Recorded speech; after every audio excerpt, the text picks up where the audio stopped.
పల్లీలతో powder చేసుకుందాము. ఇది తాలింపులకి బాగుంటుంది. మనము హడావిడిగా లేకుండా తాలింపులు చేసుకోవాలనుకోండి, పొద్దున బాక్సులకి ఈ పౌడర్ ఉన్నది అనుకోండి, ఈజీగా అయిపోతుంది అనమాట.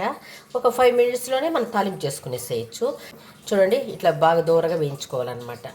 మీడియం ఫ్లేమ్లో పెట్టుకొని వేయించుకోండి. నేను 1 కప్పు పల్లీలు తీసుకున్నాను. చూడండి, దీన్ని మిక్సీ జార్లో వేస్తున్నాను. దీంట్లో 1 స్పూన్ కారం వేసుకుందాము, కొద్దిగా పసుపు, 1 స్పూను సాల్ట్ వేసుకుందాము. దీన్ని మిక్సీ పట్టుకొని వస్తాను. చూడండి, మిక్సీ పట్టుకొచ్చినాను. దీంట్లో చూడండి 5-6 పాయలు ఉన్నాయి, ఒక 7 పాయలు ఉన్నాయి. దీన్ని మనము మళ్ళీ ఒక రౌండ్ మిక్సీ పట్టుకుందాము.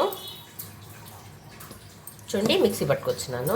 ఎందుకంటే తెల్లగడ్డలు పొట్టుతో వేసినానంటే పొట్టు తీసేసినాం అనుకోండి, అది ముద్దగా అయిపోతుంది అనమాట. ఇప్పుడు పొట్టుతో వేసినాం అనుకోండి, ఇట్లా పొడి పొడిలాడుతూ ఉంటుంది.